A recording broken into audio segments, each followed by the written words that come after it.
Hello mga friends, ladies and gentlemen, tayo po ay nagbabalik. So, meron ba kayong mga benepisyo sa kumpanya or benefits na bigla na lamang naalis or tinanggal ng inyong mga employer?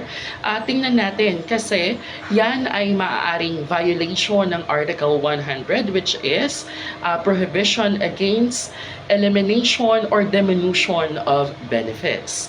So, ang pinoprotektahan kasi ng ating Labor Code of the Philippines yung mga benepisyong nakukuha ng ating mga empleyado. Kung halimbawa ang inyong kumpanya ay nagbigay na ng pangmatagalang benepisyo, let's say additional benefits sa inyo, let's say allowances, or any other form of benefits na naging tradisyon na, tapos bigla na lamang itong nawala, maaaring yan ay violation ng Article 100 kasi ipinagbabawal ng batas or ng labor code ang agarang pag-alis ng mga benepisyo kung wala itong kadahilanan. Kagaya na lamang halimbawa, meron tayong cash incentives para sa let's say pamasahe dahil kailangan mo mag-commute, or yung mga reimbursement, anything like that. Syempre, pag reimbursement naman, subject to yung receipt, or kung talagang nagamit mo nga naman talaga o hindi. Pero kung halimbawang meron tayong mga monthly allowances na ibinibigay yung kumpanya, tapos nakagawian na yon ng napakatagal, tapos biglang naalis, tingnan natin, baka maaaring na-violate nila yung Article 100 ng ating Labor Code of the Philippines, kasi ipinagbabawal pong alisin kaagad-agad ang isang benepisyo. Meron pong mga rules or merong mga alituntunin kung kailan lamang ito maaaring maalis. Let's say for example, meron kayong cash incentives na ibinibigay buwan-buwan.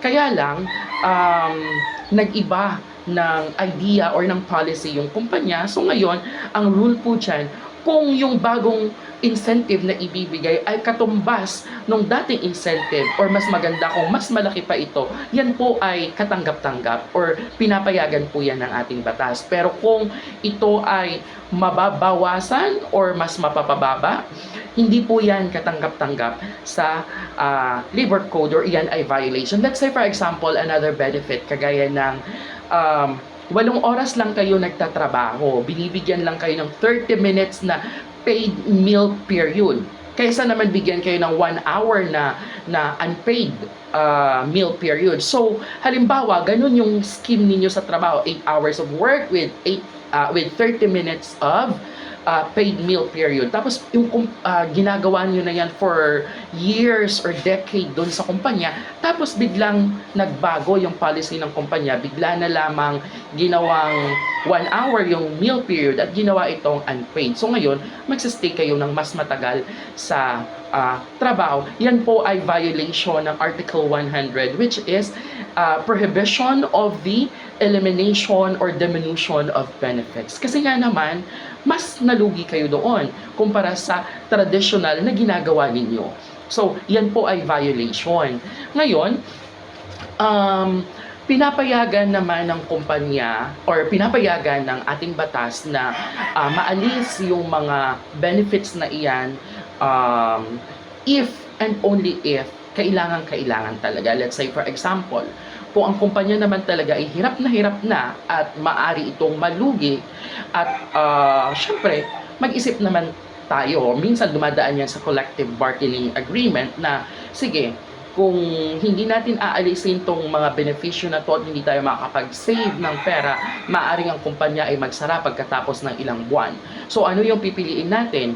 Yung susundin natin yung nasa collective bargaining agreement, ibibigay lahat ng benepisyo, pero pagkatapos ng ilang buwan, bankrupt na yung kumpanya at wala na kayong trabaho. O pwede natin itong alisin para makapag-save ng kaunting pera at ma-extend pa natin yung buhay ng ating kumpanya. Yun po ay pinapayagan ng batas. Doon lamang mangyayari yung diminution or yung pagbabawas ng benepisyo. Pero ang agarang pagbabawas ng benepisyo ng walang kadahilanan or walang kapalit itong katumbas na benepisyo rin na mas maganda yung maidudulot sa mga empleyado ay ipinagbabawal po ng ating labor code. Nawa po ay may natutunan tayo sa aking mga diniscuss sa araw na ito. Maraming salamat.